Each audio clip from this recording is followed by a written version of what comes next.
What's up guys, and welcome back to a brand new video. This is going to be the first ever Q&A that I've done on my vlog channel. If you followed my other channels, I've done a few in the past, but this is the first one on this channel, and this is going to be an opportunity for you guys to get to know me better, and hopefully in the future I get to know a lot more about you as well. This is just going to be dive into my life, where I've been, how I got to where I am today, and where I plan on going in the future. I put up a poll on my Instagram and I got a lot of great questions, a lot of difficult questions, and a lot of questions about my life. So I look forward to diving into those for you and just being able to share my story with you. So let's go ahead and get right into it. The first question of the day: who is my favorite YouTuber?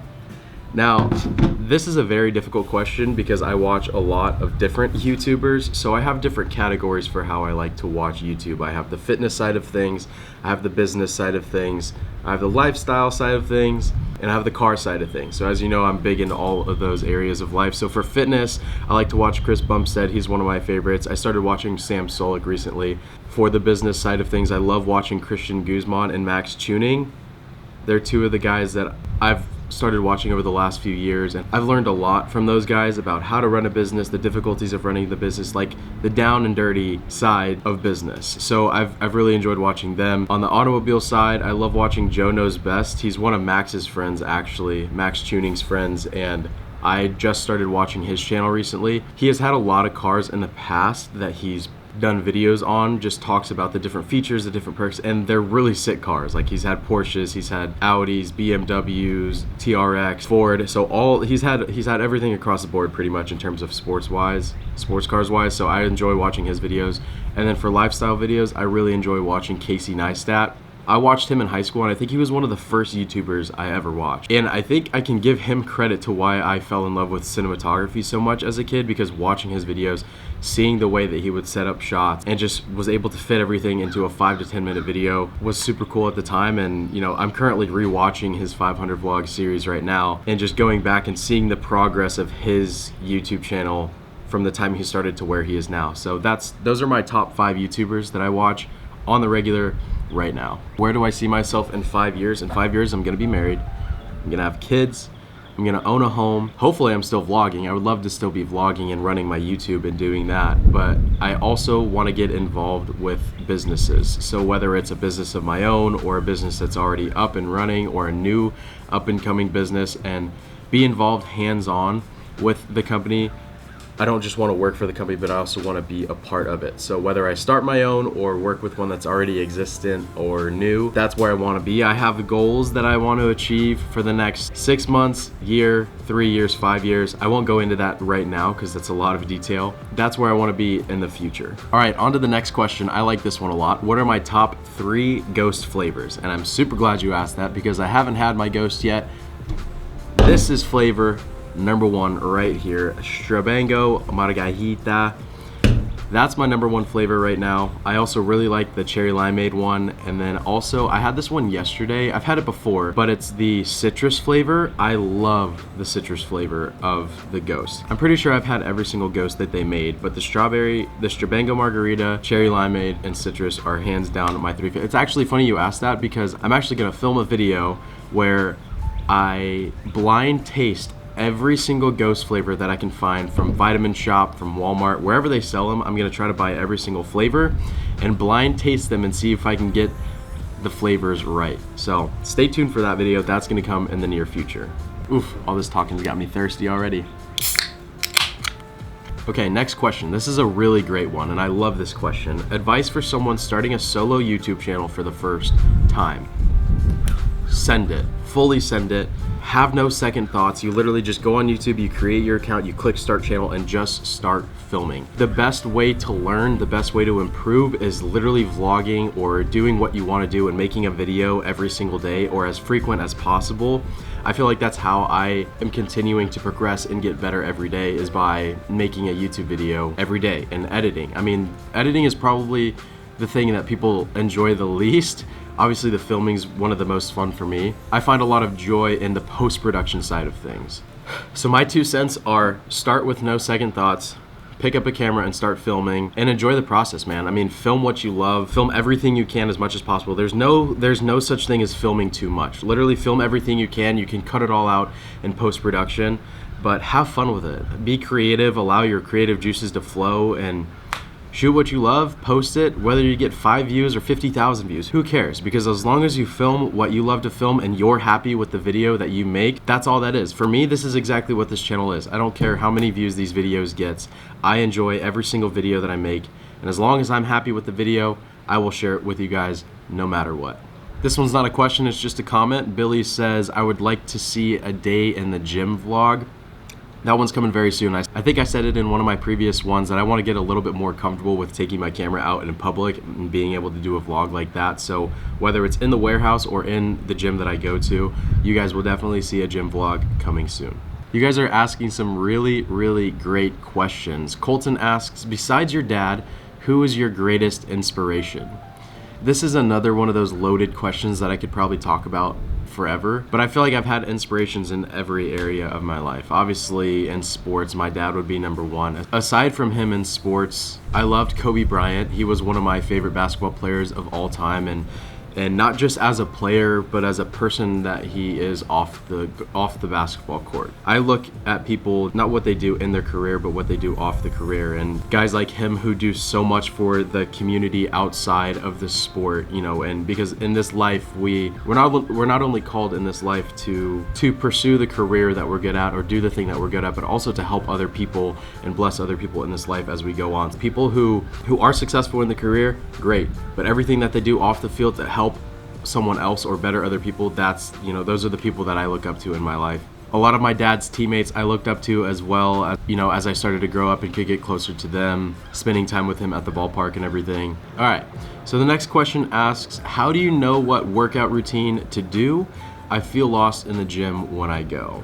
You don't have to feel lost in the gym. I say, honestly, just do your research and try different things out. There's not one specific workout that somebody has to do for the rest of their life. I do many different workouts based off of the sports that I've played in the past and things that I've kind of picked up and learned along the way. My dad and I used to work out a lot together when I was growing up. So, you know, I learned a lot from him as a kid growing up, and then I worked out a lot with friends. I've worked out a lot with personal trainers, and I kind of take things and just collect them into my memory bank and say, all right, I'm training this day. Like, what have I done in the past that feels good or makes me have the best workout, or what makes me sore, but like not sore to where I'm in pain, but like sore that feels good, you know what I mean? So try different things. The gym is literally like a canvas and your body is the paintbrush, so go in there and the only person that's stopping you is yourself, so go in there and have fun with it. Yeah, that's what I've got for you. All right, well, I answered a couple questions and I don't remember which ones they were, so I'm gonna go back and try to remember. Something happened with my camera and it shut off, so we're gonna try this again.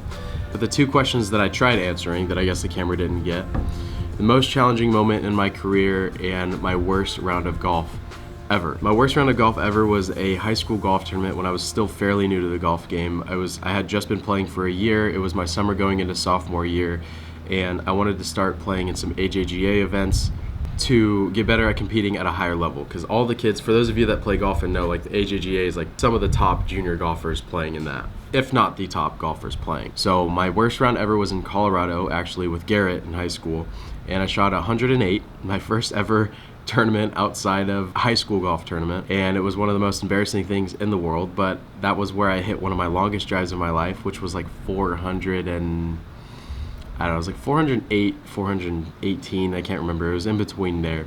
408 to 418 yards. Probably one of the most embarrassing rounds that I've ever played, but it was also a learning experience too. It just showed me that I wasn't ready at that time for super competitive golf. I needed a lot more time to develop in my game, so that's what I learned from that, but I still had a blast out there. Next question, what's the most challenging moment in your career so far? These questions continue to get better and better, and this is one of my favorite ones that I've had to answer so far. I think one of the most challenging things so far has been moving away from my girlfriend and my family.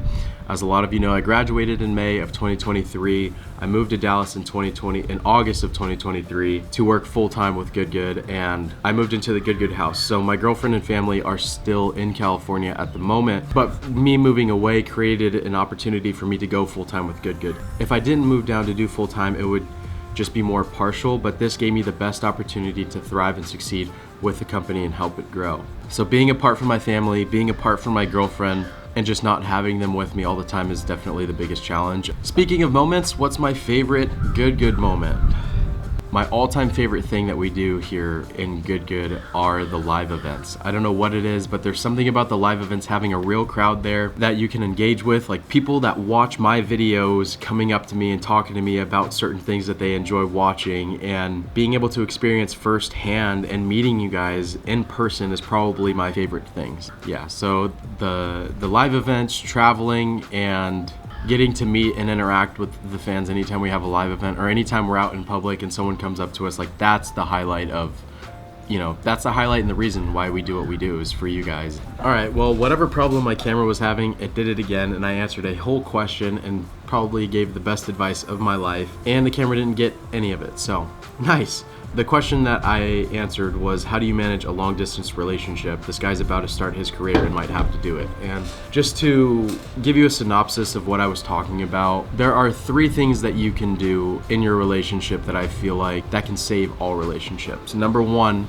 you have to communicate with your partner. You have to communicate, you have to communicate, you have to communicate. I will say it till I'm blue in the face. Communication can solve everything.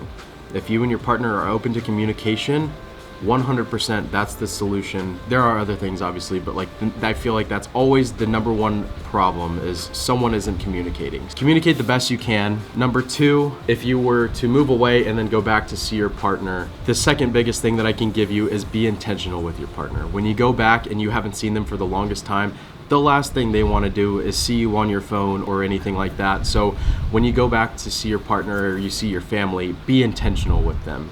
Give them your 110% focus. You can't make up for the time that you've been apart, so why waste more time when you're back together with them by doing something that's not focused on them? The third biggest thing that I can give you, the final point to this question, is also make an effort.